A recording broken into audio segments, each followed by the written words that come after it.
నమస్తే. ఆర్టీసీకి సంబంధించి రిమూవల్ ఎంప్లాయీస్కి సంబంధించి నానా ఇబ్బందులు పెడుతున్నారు. 6 ఏళ్ళ నుంచి ఒకటే తిరుగుడు, ప్రజాభవన్కి వస్తారు పోతురు, కానీ వీళ్ళ సమస్య మొత్తం తీర్చలేదు. వీళ్ళేదో కొత్తగా ఇట్లా లిస్ట్ వేసి ఇంతమంది రావాలి అని ఒకటి లిస్ట్ వేసిరు. మరి ఇంకా అడుగుదాం, వాళ్ళతో పాటు వాళ్ళు ఉన్నారు. ఒకసారి నమస్తే నా చెప్పు. నమస్తే. ఏంది ఈ లిస్ట్ ఏంది అసలు?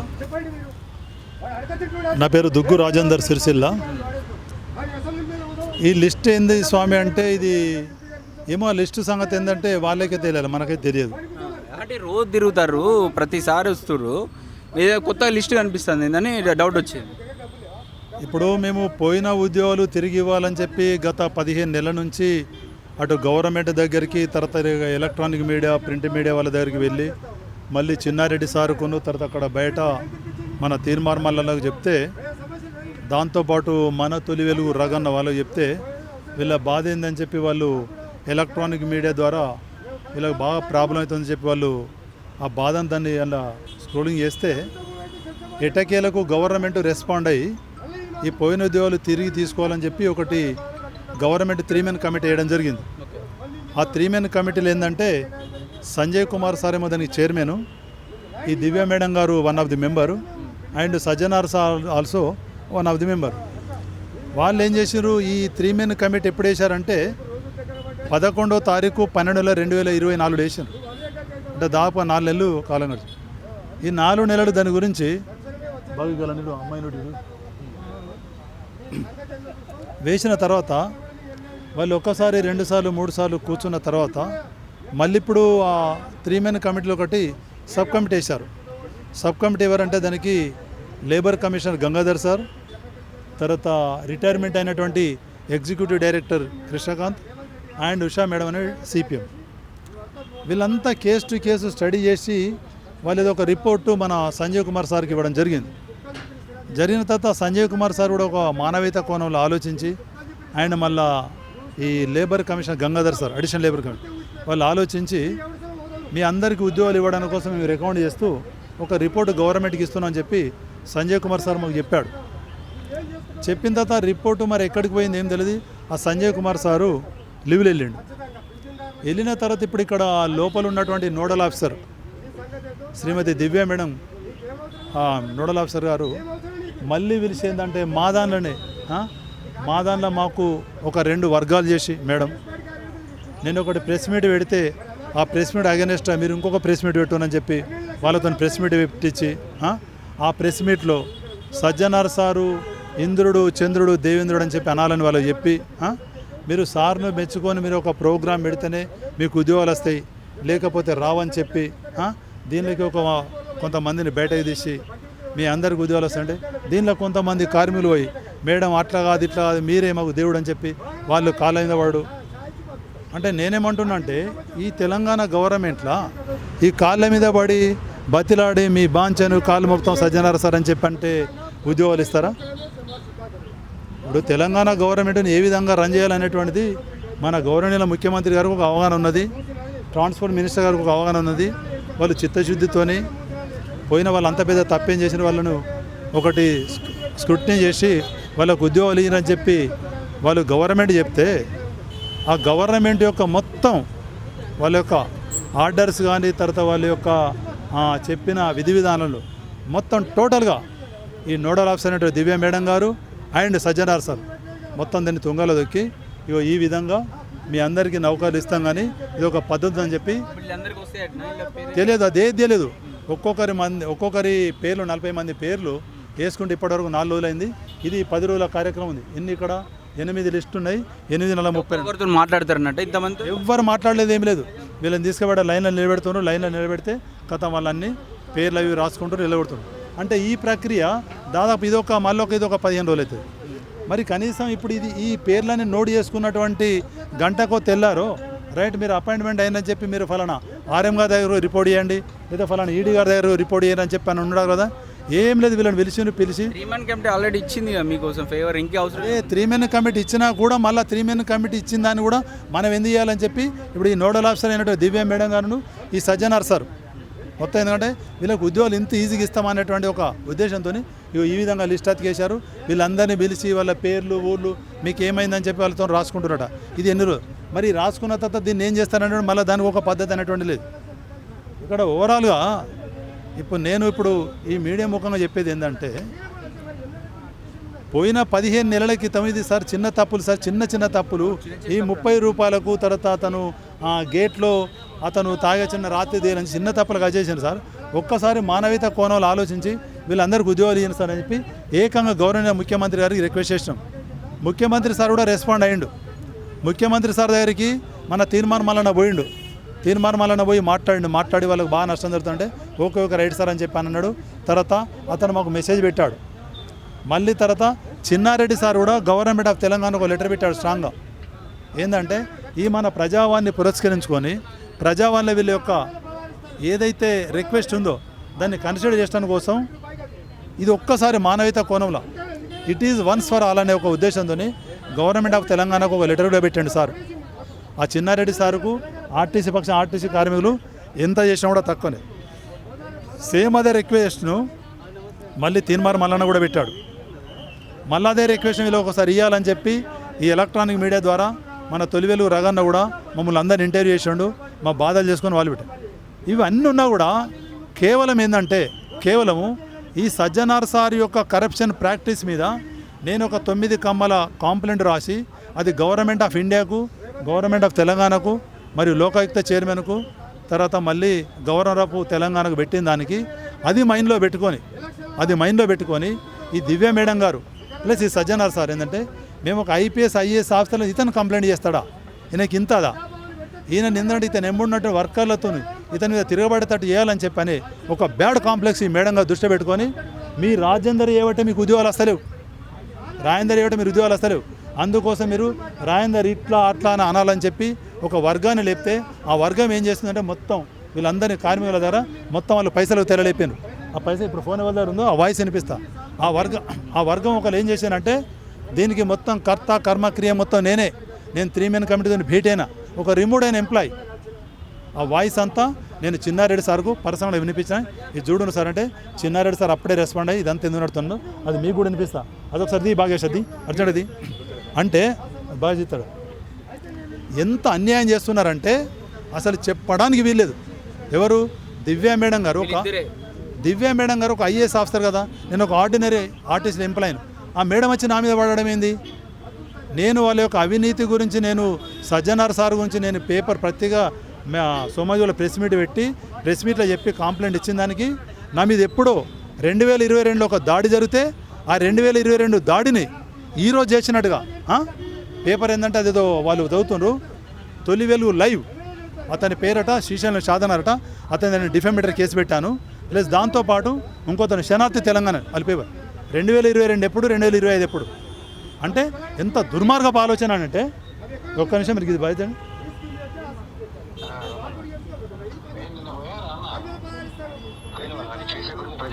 ఎలా మాట్లాడాను కొంచెం వాయిస్ తక్కువ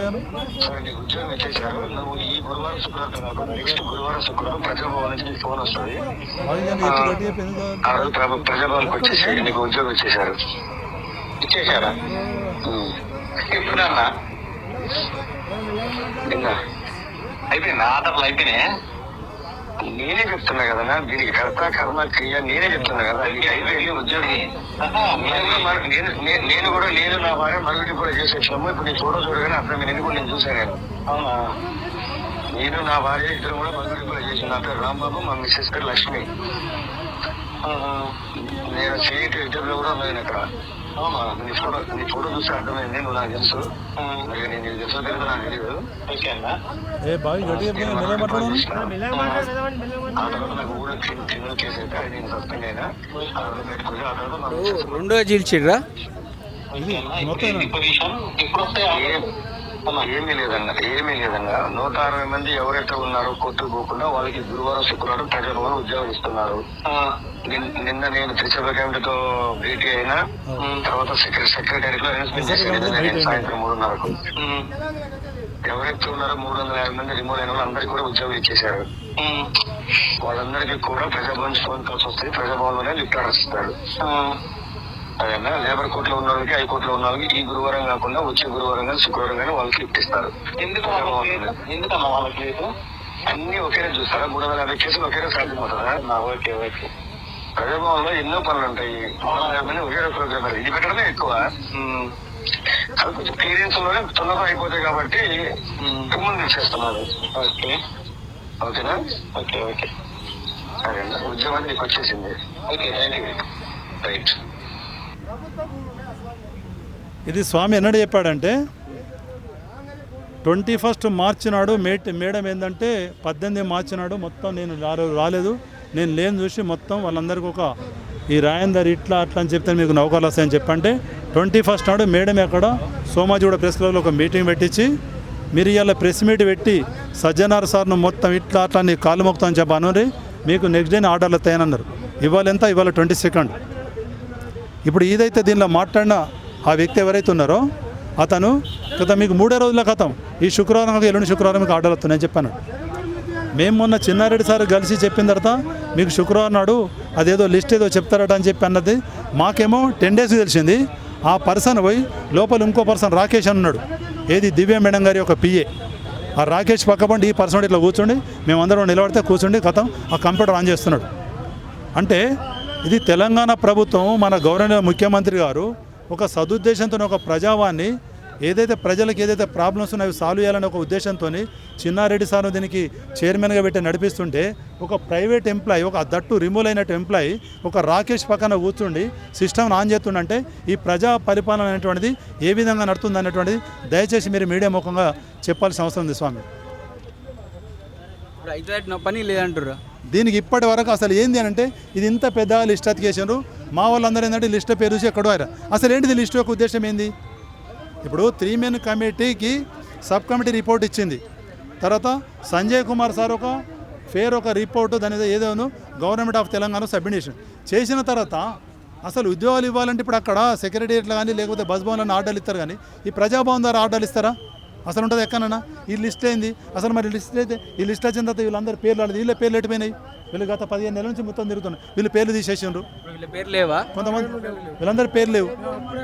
అంటే రెగ్యులర్గా 12 నెలల నుంచి వీళ్ళు ప్రజావానికి తిరిగినటువంటి వాళ్ళకేమో పేర్లు లేవు. అసలు ఏనాడు కూడా ఒక్కనాడు కూడా ప్రజావానికి రానులకు కూడా వాళ్ళ పేర్లు లిస్ట్ వేసిండ్రు. అంటే దీన్ని బట్టి ఏంటంటే ఇది వేసిన దానికి ఒక పారదర్శకత అనేటువంటిది ఎలాంటిది లేదు, దీనికి ఒక పద్ధతి అనేటువంటిది లేదు. ఎందుకంటే గవర్నమెంట్ ఇచ్చినటువంటి రూల్స్ రెగ్యులేషన్ మొత్తం ఏంటంటే ఇక్కడ దివ్య మేడం గారును ప్లస్ అక్కడ సజ్జనార్ సార్ ఏంటంటే మొత్తం తుంగలదుకున్నారు. అల్టిమేట్గా ఇప్పుడు నేను గవర్నమెంట్కి ఏంటంటే ఇప్పుడు సీఎం సార్కు ట్రాన్స్పోర్ట్ మినిస్టర్ గారికి ప్లస్ ఆ సంజయ్ కుమార్ సార్కి ఏం రిక్వెస్ట్ చేస్తున్నట్టే, సార్ మీరు మంచోళ్ళే సార్, మీరు చాలా మంచోళ్ళు, కానీ మీ కింద పనిచేసి ఈ అధికారులు ఎవరైతే ఉన్నారో వీళ్ళు మొత్తం ఏంటంటే ఈ ప్రజాపాలన మొత్తం దీన్ని నాశనం చేస్తున్నారని చెప్పి నేను ఆ ముఖ్యమంత్రి గారు దీని ముఖం తెలియజేస్తున్నాను. ఇంకోటి అల్టిమేట్గా సార్ ఇప్పుడు ముఖ్యమంత్రి సార్ కానీ లేకపోతే గవర్నమెంట్ రవాణా శాఖ మంత్రి గారు కానీ దీనికి 3 మెన్ కమిటీకి చైర్మన్ సంజయ్ కుమార్ సార్ దయచేసి సార్ మీరు ఇప్పుడన్నా మీరు దీనిలో ఇన్వాల్వ్మెంట్ అయ్యి ఈ విధంగా ఏంటంటే ప్రతిరోజు 40 మందిని ఇక్కడికి రమ్మనడం, ఆ 40 మంది పేర్లు రాసుకొని పంపించడం, మళ్ళీ వాళ్ళని ఎక్కడ పంపిస్తారు? ఇదంతా పారదర్శకంగా జరుగుతలేదు సార్. ఇమ్మీడియట్గా వీళ్ళందరికీ అసలు ఆర్టీసీలో ఏంటంటే మొత్తం ఏంటంటే ఆర్టీసీలో మొత్తం గాడి అనే పరిపాలన అంటే మొత్తం తప్పైంది. ఎందుకు తప్పైందంటే దానికి బికాస్ ఆఫ్ ఏంటంటే సజ్జనార్ సార్ కారణం. పని చేస్తలేదు అని చెప్పి చెప్తున్నారు. ఆర్టీసీలో టోటల్ ఆర్టీసీకే విజిలెన్స్ అండ్ సెక్యూరిటీ అనేటువంటి విభాగం వెన్నెముక లాంటిది.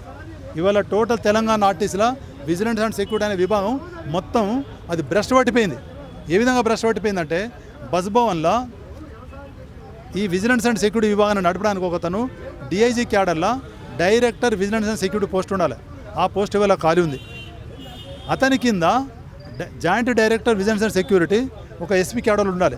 ఆ ఎస్పీ క్యాడర్ పోస్ట్ కూడా మొన్నడా ఖాళీ ఉంటే మొన్న జస్ట్ ఏంటంటే 10 డేస్ బ్యాక్ ఒక నర్మదా మేడం అనే టైంను గ్రూప్ 1 ఆఫీసర్ను పోస్టింగ్ ఇచ్చాను. ఆ మేడం కింద 2 assistant director vigilance and security ఆ 2 పోస్టులు ఖాళీ ఉన్నాయి. తర్వాత మళ్ళా ఈ తెలంగాణలో 3 జోన్లు ఉంటాయి, Hyderabad zone, greater Hyderabad zone, Karimnagar zone. ఇవాళ కరీంనగర్ జోన్కు ఒక విఎన్ఎస్ ఉండాలి, పోలీస్ డిఎస్పీ. ఆ పోస్ట్ ఇప్పటివరకు దిక్కేలేదు, అక్కడ విఎన్ఎస్ఓ లేరు. తర్వాత ఇక్కడ హైదరాబాద్ జోన్ ఉంది, హైదరాబాద్ జోన్కు అందులో ఏంటంటే లా అండ్ ఆర్డర్లో పనిచేసిన ఒక విఎన్ఎస్ ఒక డిఎస్పీ అంటాడు, అతను సీఏగా వచ్చిండు. 8 సంవత్సరాల నుంచి దానినే పనిచేస్తుండు. అంటే ఒక విజిలెన్స్ అండ్ సెక్యూరిటీ విభాగంలో ఎవరైనా కూడా మినిమం 2 సంవత్సరాలు మ్యాక్సిమం 3 ఏళ్ళ కన్నా ఎక్కడైనా వీలేదు. ఆ రామ్మూర్తి అన్నట్టయినా ఒక పోలీస్ డిఎస్పీలకు సీఏగా వచ్చిండు, ప్రమోషన్ తీసుకున్నాడు, అదే డిఎస్పీ 8 ఏళ్ళ నుంచి అదే సీట్లో కూర్చున్నాడు. దీని అంతటి ఇన్ని సమస్యల కారణం మీకు యూనియన్ లేకపోవడం అంటారా? దీనికి అంతటి కారణము యూనియన్లు లేకపోవడం అనేటువంటిది సెకండరీ అయితే, ప్రైమరీగా దీని మొత్తటి కారణం మొత్తం ఇలా వర్కర్లు యూనియన్ నుండి మీ తరపున కొట్లాడేటోళ్ళు కదా, అది సెకండు. ప్రైమరీగా ఏంటంటే ఈ పని భారం కానీ తర్వాత ఈ వర్కర్స్ను కుదించడం కానీ ఇంకా దీనికి అంతటి కారణం ఏంటంటే సజ్జనార్ సార్ ఆర్టీసీ ఎప్పుడైతే అడుగుపెట్టిన నుంచి మొత్తం వర్కర్ల మీద దమనకాండ ఎక్కువైపోయింది, పని భారం ఎక్కువైపోయింది. జనరల్గా ఉదాహరణకు ఇప్పుడు మన గవర్నమెంట్ ఎంప్లాయీస్ డ్యూటీలో కానీ చనిపోతే గవర్నమెంట్లో అయితే ఏంటంటే కంపాషనేట్ కింద వాళ్ళకి ఉద్యోగాలు ఇస్తారు. మా దానిలో అయితే ఏంటంటే బెడ్ విన్నర్ స్కీమ్ కింద ఉద్యోగాలు ఇస్తున్నారు. వాళ్ళు ఉద్యోగం ఎప్పుడైతే ఎక్కుతారో వాళ్ళు రెగ్యులర్ స్కేల్ మీద ఎక్కాలి. ఇప్పుడు ఇవన్నీ రెవెన్యూ చూడండి, పోలీస్ చూడండి, పంచాయతీరాజ్ చూడండి, హెల్త్ వాళ్ళు ఎక్కంగానే వాళ్ళు బేసిక్ పేదలు. అదే ఆర్టీసీలో బెడ్ విన్నర్ స్కీమ్ కింద ఇవ్వాల 920 మంది నౌకరు చేస్తున్నారు, ఉద్యోగం చేస్తున్నారు పిల్లలు. వాళ్ళందరినీ మొత్తం మందిని కేవలం నెలకు 15,000 రూపాయల చొప్పున 3 సంవత్సరాలు కాంట్రాక్ట్ పద్ధతి చేయాలని చెప్పి పెట్టారు. ఇది ఎంత అమానుషమైన సంఘటన అంటే అసలు చెప్పడానికి వీల్లేదు. వాళ్ళకి చదువు ఉంది, అందులో బీటెక్ ఉన్న వాళ్ళు ఉన్నారు, డిగ్రీ ఉన్న వాళ్ళు ఉన్నారు, పీజీ ఉన్న వాళ్ళు ఉన్నారు. అలాంటి వాళ్ళను కొంతమంది కండక్టర్లుగా, కొంతమంది మెకానికులుగా, కొంతమంది హెల్పర్లుగా, కొంతమంది ఆర్టీసీ కానిస్టేబుల్గా 3 ఏళ్లతో పెట్టారు. దీనికి కూడా ప్రధాన కారణం సజ్జనార్ సార్. ఇప్పుడు టోటల్గా ఏంటంటే నేను సీఎం సార్కి ఏంటంటే టోటల్ ఆర్టీసీ ఉన్నటువంటి 43,000 మంది కార్మికుల తరపున ఒకటే అప్పీల్ చేస్తున్నా. సార్ ఇప్పుడు సీఎం సార్ మేము చిన్న తప్పులకు మమ్మల్ని గత ఏంటంటే 2 ఏళ్ళ నుంచి 3 ఏళ్ళ నుంచి ఇప్పుడు నా కేసు ఇప్పుడు ఏంటంటే 2022 ఇప్పుడు 25 3 ఏళ్ళు అవుతుంది. 3 ఏళ్ళ నుంచి నాకు ఉద్యోగం లేదు. మమ్మల్ని ఏ విధంగా అయితే తీసి బండ కొట్టినో సార్, మరి ఇప్పుడు ఈ సజ్జనార్ సార్ చేసినటువంటి స్కామ్ చాలా పెద్దగా ఉన్నది. అది భూముల విషయం కావచ్చు, లేకపోతే ఆర్టీసీలో వాటర్ విషయం కావచ్చు, లేకపోతే బండ్ల రిపేర్ విషయం కావచ్చు, లేకపోతే ఇప్పుడు తార్నాగలో కొత్త బిల్డింగ్ కట్టేది, ఏదైనా కూడా ఏంటంటే 1,000 కోట్ల స్కామ్ చేశాడని చెప్పి నేను ఆయన మీద ఒకటి కంప్లైంట్ చేసిన. అదే కంప్లైంట్ నేను ఇప్పుడు కూడా నేను సిద్ధంగా ఉన్నా. నాకు ఉద్యోగం ఇచ్చినా నేను దానికే కట్టుబడి ఉంటా, ఉద్యోగం ఇవ్వకుండా దానికి కట్టుబడి ఉంటా. దాన్ని నేను లోకాయుక్త ఫిర్యాదు పెట్టినా, లోకాయుక్త వాళ్ళు ఎప్పుడు నన్ను పిలిచినా కూడా నా వెంబడి వేరే వాళ్ళు ఉన్నారు, దాన్ని ఫిర్యాదు కూడా దాన్ని ఏంటంటే ఆయన ఏం చేయలేదు అనేటువంటిది ఆయన నిరూపించుకోవాల్సిన అవసరం ఉన్నది. ఇవాళ సార్ తెలంగాణ గవర్నమెంటు ఒక్కసారి ఏంటంటే సార్ ఇట్లా పిలవడము 40 మందిని ఒకసారి 50 మందిని ఒకసారి ఇక్కడ టోటల్ ఏంటంటే ఈ దివ్య మేడం అనేటం ఏంటంటే దీనిలో అనవసరంగా ఒక ఆర్టీసీల కార్మిక దానిలో చొచ్చి దానికి ఒక 40 మందిని బైపర్కేషన్ చేసి వాళ్ళకు మొత్తం ఒక విషయం నింపి మీకు సజ్జనార్ సార్ ఉంటేనే అత్తాయని చెప్పి అదే సజ్జనార్తో చెప్పాడు. ఇదంతా మొత్తం ఇవన్నిటి కారణం ఏంటంటే కేంద్ర బిందు అంటే దివ్య మేడం గారు సజ్జనార్ సార్ అవుతుంది సార్. దయచేసి ఏంటంటే గవర్నమెంట్ ఇప్పటికైనా రెస్పాండ్ అయ్యి ఇమీడియట్గా ఆ సజ్జనార్ సార్ను పేరెంట్ డిపార్ట్మెంట్లోకి పంపించి అతని యొక్క కరప్షన్ ప్రాక్టీస్ ఎంక్వైరీ చేయాలని చెప్పి నేను గవర్నమెంట్కు డిమాండ్ చేస్తాను. ఎందుకంటే గవర్నమెంట్ మీద మాకు చిత్తశుద్ధి ఉంది, గవర్నమెంట్ చాలా మంచి గవర్నమెంట్ బాగుంటుంది. వాళ్ళకి ఏంటంటే సీఎం సార్కును తర్వాత రవాణా శాఖ మంత్రి గారికి ప్లస్ సేమ్ టైంలో గవర్నమెంట్ చీఫ్ సెక్రటరీ ఆల్సో వాళ్ళకి నేను రిక్వెస్ట్ చేస్తున్నా. నా పేరు దుగ్గు రాజేందర్, సిరిసిల్ల.